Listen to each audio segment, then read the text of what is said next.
السلام علیکم ورحمۃ اللہ وبرکاتہ۔ اتھینٹیکیشن آف اسلام میں خوش آمدید۔ کیسے ہیں آپ سب؟ امید کرتی ہوں خیریت سے ہوں گے۔ آج کی ویڈیو میں آپ کے ساتھ شیئر کروں گی سورہ فلق اور سورہ ناس کا شان نزول، یعنی یہ صورتیں اللہ پاک نے آپ صلی اللہ علیہ وسلم پہ نازل کیوں کی تھیں، اور اس کے علاوہ سورہ فلق اور سورہ ناس کا ترجمہ اور تفسیر آپ کے ساتھ انشاءاللہ آج کی ویڈیو میں شیئر کروں گی۔ تو ویڈیو تھوڑی لمبی ہو جائے گی، لیکن اس کو سیکھنے کی نیت سے کہ ہم قرآن کو سیکھ رہے ہیں، اس نیت سے انشاءاللہ پوری ویڈیو کو واچ کیجیے گا تو بہت فائدہ ہوگا۔ اور اللہ پاک نے کیا فرمایا کہ خیرکم من تعلم القرآن وعلمہ، کہ تم میں سے بہترین شخص وہ ہے جو قرآن کو سیکھے اور سکھائے۔ تو ہم سب سیکھنے والے ہیں، ہم سب طالب علم ہیں، تو بس علم کی طلب کے ساتھ بیٹھنا اور یہ سوچ کر سننا کہ یہ میرے اللہ کا کلام ہے۔ تو چلیے اپنی ویڈیو کو سٹارٹ کرتے ہیں، لیکن اس سے پہلے اگر آپ میرے چینل پر نیو ہیں تو میرے چینل کو سبسکرائب کر دیجئے اور میری ویڈیوز کو لائک اینڈ شیئر کر دیجئے، اور بیل آئیکن کو پریس کرنا مت بھولیے گا تاکہ میری ہر آنے والی ویڈیو آپ کو مل سکے۔ نحمدہ ونصلی علی رسولہ الکریم، فاعوذ باللہ من الشیطان الرجیم، بسم اللہ الرحمن الرحیم۔ سورہ فلق اور سورہ ناس یہ دونوں صورتیں معوذتین کے نام سے مشہور ہیں۔ تو اس کا شان نزول کیا تھا کہ بعض یہودیوں نے رسول اللہ صلی اللہ علیہ وسلم پر جادو کر دیا تھا، اس کی وجہ سے آپ صلی اللہ علیہ وسلم کو بڑی تکلیف پہنچی۔ حضرت عائشہ رضی اللہ تعالیٰ عنہا سے روایت ہے کہ رسول اللہ صلی اللہ علیہ وسلم پر بنی زریق کے یہودیوں میں سے ایک شخص نے جادو کر دیا تھا، جسے لبید بن عاصم کہا جاتا ہے۔ اس کے اثر سے آپ کا یہ حال ہو گیا تھا کہ آپ صلی اللہ علیہ وسلم کو یہ خیال ہوتا تھا کہ میں نے فلاں کام کیا ہے، حالانکہ وہ کام کیا ہوا نہیں ہوتا تھا۔ یہاں تک کہ جب ایک رات آپ صلی اللہ علیہ وسلم نے اللہ تعالیٰ سے دعا کی، پھر فرمایا کہ عائشہ، مجھے اللہ تعالیٰ نے بتا دیا ہے کہ جو کچھ میں نے اپنے مرض کے بارے میں اللہ تعالیٰ سے دریافت کیا تھا، میرے پاس خواب میں دو آدمی آئے، ایک میرے سر کے پاس بیٹھ گیا، دوسرا میرے پاؤں کے پاس بیٹھ گیا۔ ان میں سے ایک نے دوسرے سے دریافت کیا کہ ان کو کیا تکلیف ہے۔ جواب دیا کہ لبید بن عاصم نے جادو کیا ہے، کھجور کے پٹھوں پر جادو کیا ہے۔ پھر سائل نے دریافت کیا کہ یہ چیزیں کہاں ہیں؟ جواب دیا کہ ذی اروان نامی کنواں ہے، وہاں پہ ہیں یہ ساری چیزیں۔ حضرت عائشہ رضی اللہ تعالیٰ عنہ فرماتی ہیں کہ اس خواب کے بعد رسول اللہ صلی اللہ علیہ وسلم اپنے چند صحابہ کے ساتھ تشریف لے گئے۔ وہاں جا کر دیکھا تو اس کنویں کا پانی ایسا رنگین ہو چکا ہے جیسے اس میں مہندی ڈال دی گئی ہو، اور وہاں جو کھجور کے درخت تھے وہ ایسے معلوم ہوتے تھے جیسے شیاطین کے سر ہوں۔ حضرت عائشہ رضی اللہ تعالیٰ عنہ نے فرمایا کہ آپ نے ان چیزوں کو نکالا کیوں نہیں؟ آپ صلی اللہ علیہ وسلم نے فرمایا کہ جب مجھے اللہ تعالیٰ نے عافیت دے دی تو مجھے یہ اچھا نہ لگا کہ لوگوں میں شر پھیلاؤں، لہٰذا میں نے اس کو دفن کر دیا۔ یہ صحیح بخاری اور صحیح مسلم کی حدیث ہے، جلد نمبر 2 سے۔ حضرت زید بن ارقم رضی اللہ تعالیٰ عنہ سے روایت ہے کہ ایک یہودی نے رسول اللہ صلی اللہ علیہ وسلم پر جادو کر دیا تھا، اس کی وجہ سے چند دن آپ صلی اللہ علیہ وسلم کو تکلیف رہی۔ حضرت جبریل علیہ السلام آپ کے پاس آئے اور عرض کیا کہ فلاں یہودی نے آپ پر جادو کیا ہے، اس نے بالوں میں گرہیں لگا دی ہیں جو فلاں فلاں کنویں میں ہیں۔ رسول اللہ صلی اللہ علیہ وسلم نے اپنے صحابہ کو بھیجا، انہوں نے اس میں سے ان بالوں کو نکالا۔ جب آپ کی خدمت میں ان کو لایا گیا تو آپ صلی اللہ علیہ وسلم اپنے مرض سے اس طرح شفا یاب ہو گئے جیسے کوئی شخص رسی میں بندھا ہوا ہو اور اس کو کھول دیا جائے۔ اس یہودی سے اس بات کا تذکرہ نہیں فرمایا اور نہ اس کے بعد کبھی اسے اپنے سامنے دیکھا۔ مفسر ابن کثیر نے تفسیر ثعلبی سے نقل کیا ہے کہ یہودیوں میں سے ایک لڑکا رسول اللہ صلی اللہ علیہ وسلم کی خدمت کیا کرتا تھا۔ یہودیوں نے اسے آمادہ کیا کہ نبی صلی اللہ علیہ وسلم کی کنگھی سے نکلے ہوئے بال اور کنگھی کے کچھ دندانے حاصل کر کے یہودیوں کو دے دے۔ چنانچہ اس نے ایسا ہی کیا اور ان بالوں کو اور کنگھی کے دندانوں کو یہودیوں کو دے دیا، اور یہودیوں نے اس پر جادو کر دیا۔ چونکہ جادو کرنے کے لیے کسی ایسی چیز کی ضرورت ہوتی ہے کہ جس کا اس شخص سے تعلق ہو جس پر جادو کرنا ہو، اس لیے ان لوگوں نے اس لڑکے سے بال طلب کیے تھے۔ تو یہ تو شان نزول تھا ان صورتوں کا۔ اب ساری تفصیل کے بعد سورہ فلق کا ترجمہ اور تفسیر آپ کے سامنے انشاءاللہ شیئر کرتی ہوں۔ قل اعوذ برب الفلق، آپ اپنے رب کی پناہ لیتے ہوئے یوں کہیے کہ میں فلق یعنی صبح کے رب کی پناہ لیتا ہوں۔ من شر ما خلق، ہر اس چیز کے شر سے جو میرے رب نے پیدا فرمائی ہے۔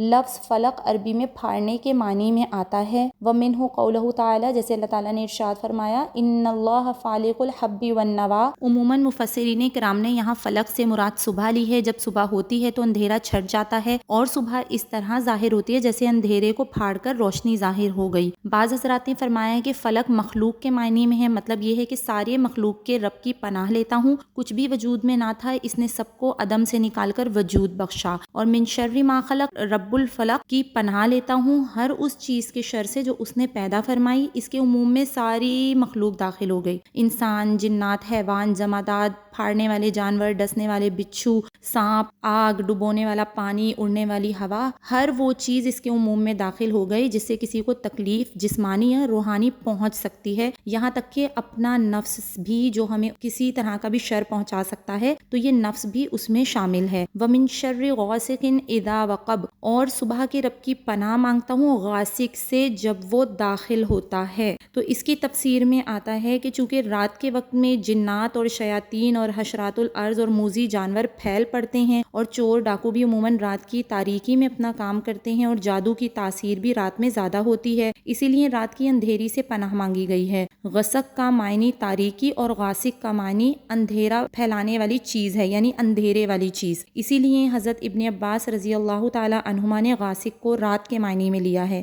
اگلی آیت ہے وَمِن شَرِّ النَّفَّاثَاتِ فِی الْعُقَدِ، تو اس میں جو ہے فرمایا کہ رب الفلق کی پناہ لیتا ہوں گرہوں پر دم کرنے والیوں کے شر سے۔ تو اس کی پوری تفصیل جو ہے، یہ جو سبب نزول میں نے ان دونوں صورتوں کا آپ کے سامنے اسٹارٹ میں بیان کیا تھا، تو اس میں آ گیا کہ گرہوں پر دم کرنے والیوں کے شر سے پناہ مانگی گئی ہے۔ اگلی آیت ہے وَمِن شَرِّ حَاسِدٍ اِذَا حَسَدَ، اور صبح کے رب کی پناہ لیتا ہوں حسد کرنے والوں کے شر سے جب وہ حسد کرنے لگیں۔ اب حسد جو ہے وہ بہت بری بلا ہے، جب اللہ تعالیٰ کسی کو علوم سے، اعمال سے یا جمال سے یا اموال سے اور کمال سے نواز دیتا ہے تو دیکھنے والے اس سے جلنے لگتے ہیں اور چاہتے ہیں کہ یہ نعمت اس کے پاس نہ رہے۔ بعض لوگ تو صرف اتنی آرزو سے اپنے نفس کی خواہش کا کام چلا لیتے ہیں اور بعض لوگ اس میں اور اضافہ کر لیتے ہیں، اور وہ یہ ہے کہ یہ نعمت اس کے پاس نہ رہے، ہمیں مل جائے۔ حسد کرنے والے جنات بھی ہوتے ہیں اور انسان بھی، اپنے بھی اور پرائے بھی، مسلم بھی اور کافر بھی۔ رسول اللہ صلی اللہ علیہ وسلم پر لبید بن عاصم یہودی نے جو جادو کروایا تھا وہ بھی حسد کی وجہ سے ہی تھا۔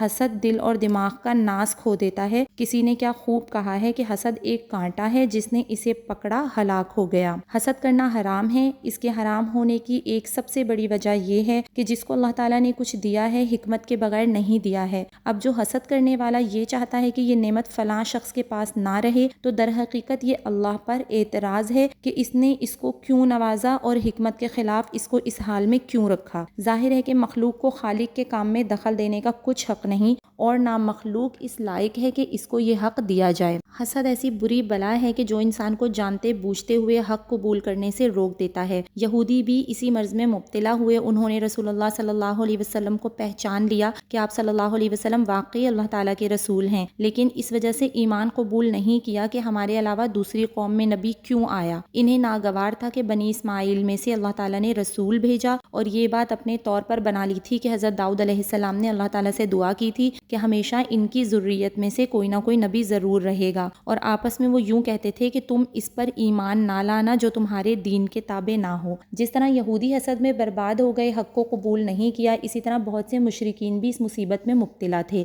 جب ایک مرتبہ اخنس بن شریق نے ابو جہل سے تنہائی میں کہا کہ اس وقت یہاں ہمارے علاوہ کوئی نہیں ہے، تو اپنے دل کی بات سچ بتا کہ محمد صلی اللہ علیہ وسلم صادق ہیں یا کاذب ہیں۔ اس پر ابو جہل نے جواب دیا کہ اللہ کی قسم وہ سچے ہیں، انہوں نے کبھی جھوٹ نہیں بولا، لیکن بات یہ ہے کہ بنو قصاحی کے جھنڈے کے ذمہ دار ہیں اور حاجیوں کو پانی پلانے کی خدمت بھی انہی کے سپرد ہو چکی ہے، اور کعبے کی چابی بردار بھی وہی ہیں، اور نبوت بھی انہی میں چلی جائے تو باقی قریش کے لیے کیا بچے گا۔ اس پر آیت کریمہ فَإِنَّهُمْ لَا يُكَذِّبُونَكَ وَلَٰكِنَّ الظَّالِمِينَ بِآيَاتِ اللَّهِ يَجْحَدُونَ نازل ہوئی۔ منکرین کو حسد کھائے جا رہا تھا کہ فلاں فلاں خدمات تو بنو قصا کو مل گئیں، اب ان کے کسی آدمی کے لیے ہم نبوت کیسے کیسے تسلیم کریں۔ ان لوگوں نے کفر پر مرنا گوارا کر لیا اور دوزخ میں جانے کے لیے تیار ہو گئے، لیکن حسد کی پوٹلی کو اپنے دلوں سے نہیں نکالا۔ تو اب یہ سورہ فلق کا جو ترجمہ اور تفسیر تھی یہ پوری ہوتی ہے کہ سب سے پہلے من شر ما خلق کہا گیا کہ جس سے تمام مخلوق کے شر سے اللہ تعالیٰ کی پناہ مانگی، پھر 3 چیزوں کے شر سے محفوظ ہونے کے لیے مزید دعا فرمائی۔ اول تاریکی سے جس کا شر عموماً سامنے آتا رہتا ہے، دوسرے جادو کرنے والوں کے شر سے کیونکہ اس شر سے خاص تکلیف ہوتی ہے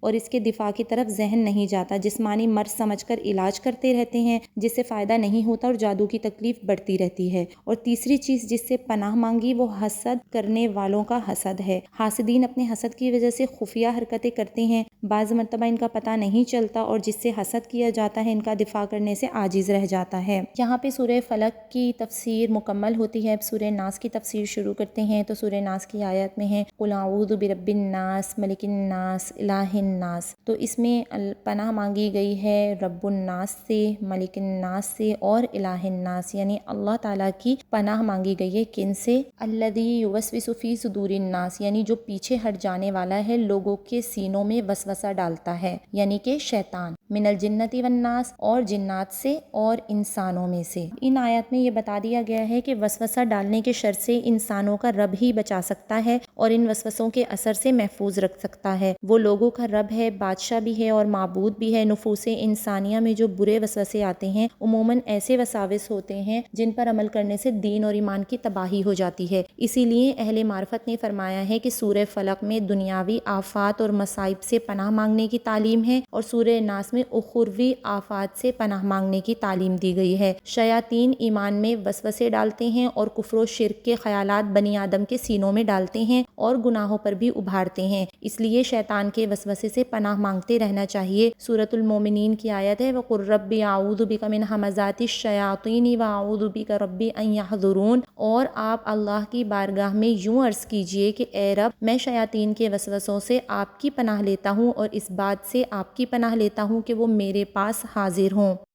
اب اگلی آیت ہے من شر الوسواس الخناس، اس میں وسوسہ ڈالنے والے شیطان کی صفت خناس بیان فرمائی گئی ہے کہ وہ وسوسے ڈالتا ہے اور پیچھے ہٹ جاتا ہے۔ حضرت انس رضی اللہ تعالیٰ عنہ سے روایت ہے کہ رسول اللہ صلی اللہ علیہ وسلم نے ارشاد فرمایا کہ شیطان اپنی سونڈ کو انسان کے دل پر جمائے ہوئے ہے، اگر وہ اللہ کا ذکر کرتا ہے تو وہ پیچھے ہٹ جاتا ہے اور اگر وہ اللہ کے ذکر سے غافل ہو جاتا ہے تو اس کے دل کا لقمہ بنا لیتا ہے، اسی کو وسواس الخناس بتایا ہے۔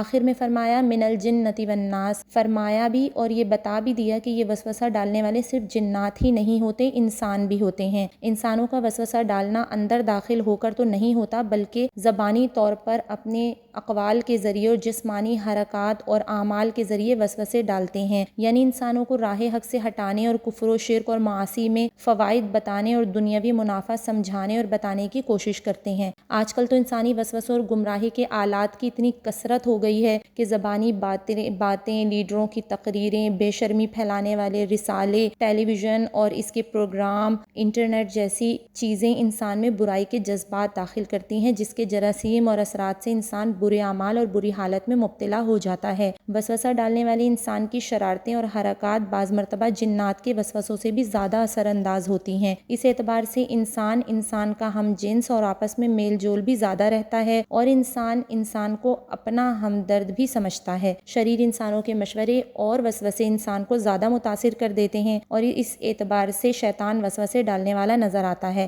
یہ بات طے شدہ ہے کہ جنات میں بھی شیاطین ہیں اور انسانوں میں بھی ہیں اور یہ دونوں انسانوں کی بدخواہی میں لگے رہتے ہیں، جیسا کہ سورہ انعام میں اللہ تعالیٰ نے فرمایا جس کا ترجمہ ہے کہ اور اسی طرح ہم نے ہر نبی کے دشمن بہت سے شیطان پیدا کیے تھے، کچھ آدمی اور کچھ جن میں سے بعضے دوسرے بعضوں کو چکنی چپڑی باتوں کا وسوسہ ڈالتے رہتے تھے تاکہ ان کو دھوکے میں ڈال دیں۔ تو اللہ تعالیٰ ہر طرح کے شیاطین سے محفوظ فرمائے، آمین ثم آمین۔ تو یہ دونوں صورتیں جو ہیں یہ ہر بیماری کے لیے بھی پڑھی جا سکتی ہیں۔ حضرت عائشہ رضی اللہ تعالیٰ عنہا سے روایت ہے کہ آپ صلی اللہ علیہ علیہ وسلم کو جب کوئی تکلیف ہوتی تو اپنے جسم پر قل اعوذ برب الفلق اور قل اعوذ برب الناس پڑھ کر دم کر لیا کرتے تھے، جس کا طریقہ یہ ہے کہ اپنے ہاتھوں پہ جو ہے وہ دم کرنا ہے اور ہلکا سا تھتکارنا ہے، اور جب تھوک کی کچھ چھینٹیں ہاتھ کے اوپر آ جائیں تو اس کو پورے جسم پہ اچھے طریقے سے مل لینا ہے۔ تو یہ طریقہ ہمارے نبی صلی اللہ علیہ وسلم کیا کرتے تھے، اور اس کے علاوہ سورہ فلق اور سورہ ناس کو پریشانی کے وقت بھی پڑھتے تھے کہ حضرت عقبہ بن عامر رضی اللہ تعالیٰ عنہ فرماتے ہیں کہ میں سرور دو عالم صلی اللہ علیہ وسلم کے ہمراہ سفر میں تھا کہ اچانک آندھی آئی اور سخت اندھیرا ہو گیا۔